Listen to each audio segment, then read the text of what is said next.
Bonjour et bienvenue dans cette vidéo, les règles picturales de la carte du diable.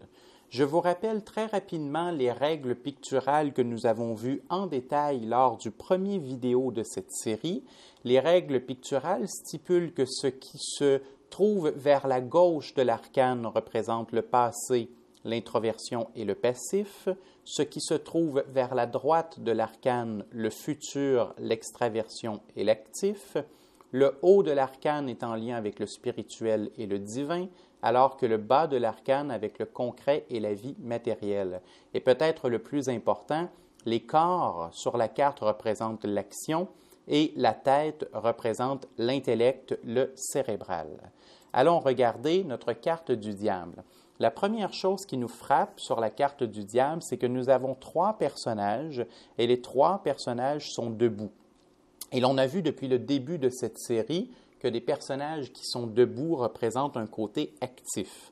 Alors, il est certain que cette carte est très, très active avec trois personnages debout. C'est quand même assez fort, c'est quand même assez frappant. Et l'on ne sera pas nécessairement étonné de voir que le diable est associé au désir, est associé au plaisir. Alors, c'est une carte qui est très, très active, qui est très, très sanguine, qui est associée à l'élément du feu en astrologie. Et d'ailleurs, on a même une torche. Le diable porte une torche qui est allumée avec une flamme en haut de la torche. Alors, quand on parle de l'élément feu et de l'élément sanguin, évidemment, c'est noir sur blanc, si je peux me permettre l'expression. D'autre part, le diable nous regarde droit dans les yeux. En fait, on pourrait aussi se parler dans une autre vidéo du fait qu'il semble loucher et regarder le bout de son nez, mais pour l'instant, concentrons-nous sur l'idée qu'il nous regarde de face. On sait que le regard représente la direction du cérébral, la direction de l'intellect. Et lorsque le regard va vers la gauche, il nous parle du passé. Lorsque le regard va vers la droite, il nous parle du futur. Mais ici, le regard est droit devant, il est face. Alors, en tarot, on dit que les personnages qui nous regardent de face sont des personnages qui ne s'adressent qu'au présent. Alors, le diable, en quelque part, avec son regard de face, et même il louche, alors c'est encore plus le moment présent parce qu'il regarde en plein centre de la carte, le diable nous parle du moment présent. Il ne veut pas que l'on se concentre sur le passé, par exemple, peut-être sur les leçons que nous avons prises ou sur l'évolution que nous avons faite. Au contraire, le diable ne veut pas que l'on parle du passé, il veut que l'on regarde uniquement le moment présent. Et il ne veut pas non plus qu'on se tourne vers l'avenir, parce qu'il ne veut pas que l'on voie la conséquence de nos actes. Alors, il nous ramène toujours au moment présent.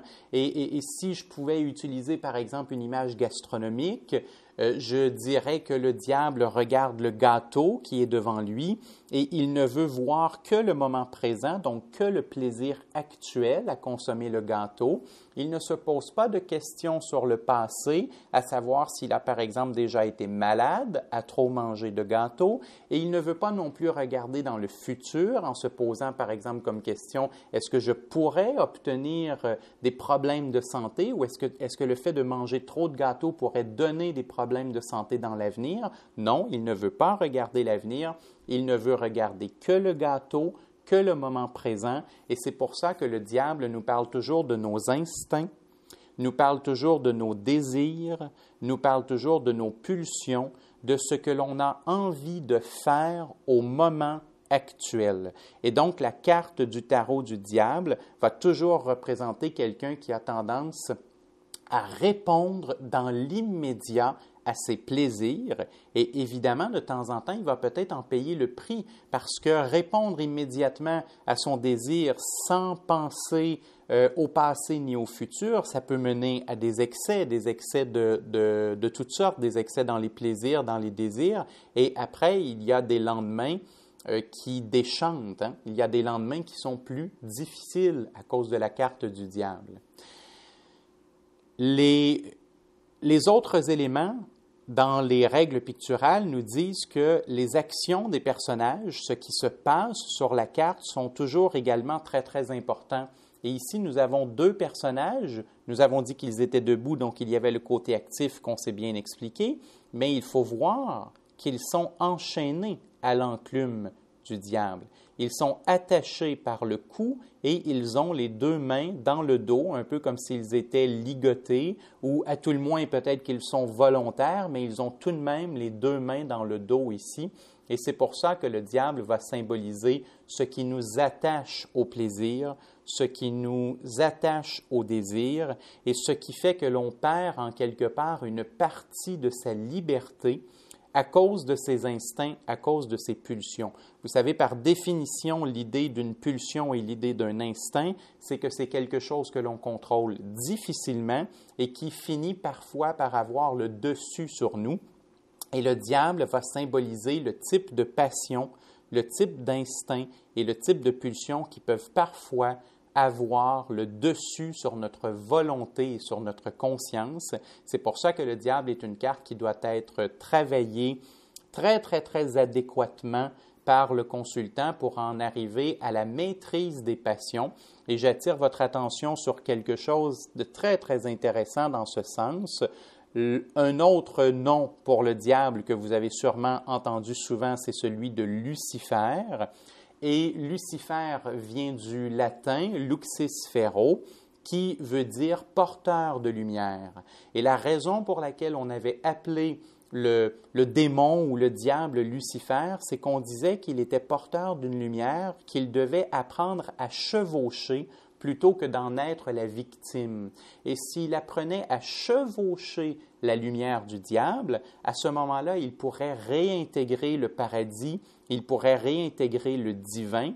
Et c'est intéressant parce que ça veut dire que les passions, les pulsions et les instincts qui sont représentés par le diable ne sont pas des choses mauvaises en soi, mais elles sont mauvaises lorsqu'on y est enchaîné plutôt que de les maîtriser, plutôt que de les chevaucher. Mais si on arrive à chevaucher le diable, alors on est dans le retour vers le divin. Et peut-être une dernière chose avant de conclure cette vidéo, justement sur ce que je dis actuellement. Dans les règles picturales, on nous expose un peu cette idée-là parce que vous voyez qu'il y a une enclume dans le bas de la carte, donc du côté du concret et de la vie matérielle. Et une enclume, évidemment, c'est lourd. Une enclume, c'est massif. Une enclume, c'est un peu comme la gravité. Ça nous attire vers le sol. C'est extrêmement dense.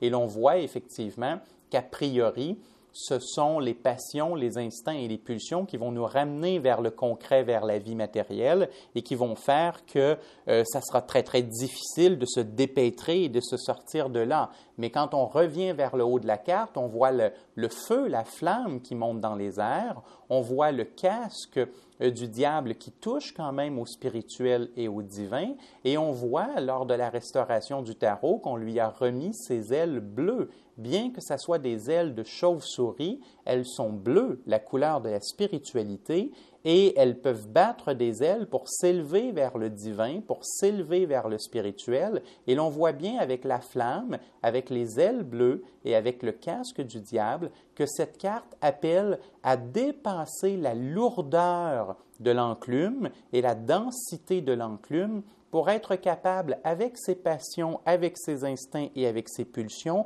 de s'envoler pour aller toucher au spirituel et au divin, pour réintégrer le spirituel et le divin. Et tout cela va passer par la maîtrise consciente et volontaire de ses désirs, de ses plaisirs, de ses passions, de ses pulsions et de ses instincts. Et c'est la grande leçon spirituelle que nous apporte le diable. Et comme vous le voyez, c'est aussi la grande leçon qui nous est exposée par les règles picturales du tarot.